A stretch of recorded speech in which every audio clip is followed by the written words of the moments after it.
Барлықтарыңызға сәлем. Бүгін менімен бірге сорпа дайындаңыздар. Қазақша рецепт.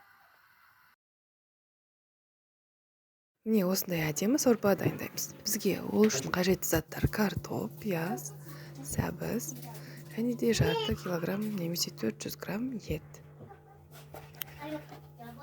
Қойдың немесе ешкінің еті жарайды. Сонымен кірісеміз.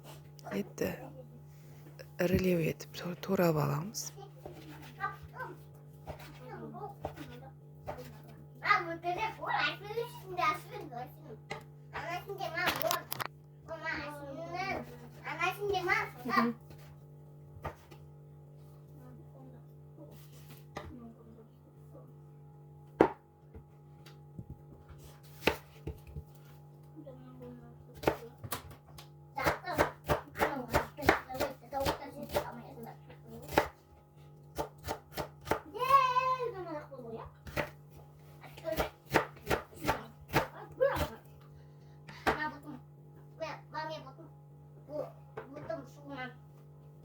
Менің каналыма тіркеліп, және де комментарий жазып кетіңіздер.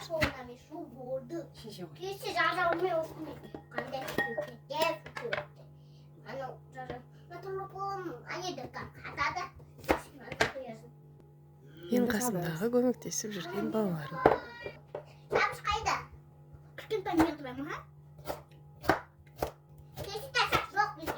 Сәбізді осылай дөңгелекше етіп құрасаңыздар өте әдемі көрінеді.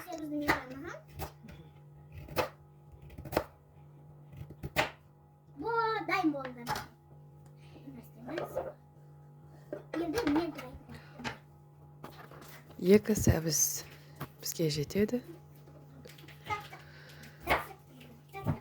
Сосын картошканы осылай ірілеу етіп құрасаңыздар өте әдемі шығады. Езіліп кетпейді.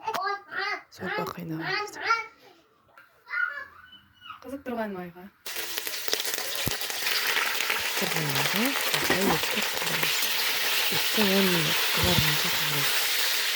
Одан кейін қалауларыңызға қарай чеснок қосқыңыз келсе, чеснок қосыңыздар.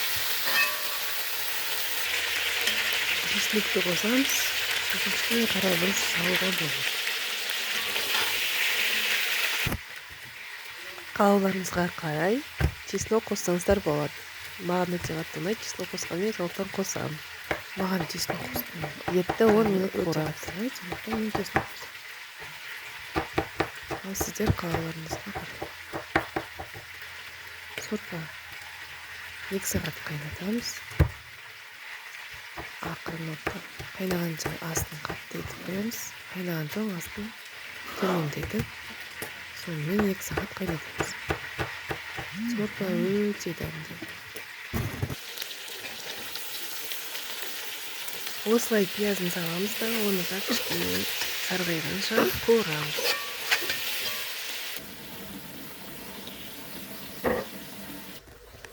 Әрине, цинказ томатым менде. Цинказдың томатын қостым мен. Өте жақсы қызарады. Жарты қасық қоссаңыздар жетеді. Егер сіздерде помидор болса, 1 штук помидор қоссаңыздар болады.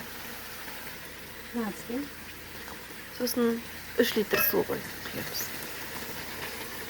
Суды да қалауларыңызға байланысты құйсаңыздар болады. Егер үйде адам аз болса, аз құйсаңыздар болады. Ал осымен сорпамыз дайын болды. Енді құямыз. Өте дәмді, еттері езіліп піскен керемет сорпа. Картофельный суп деп те атайды.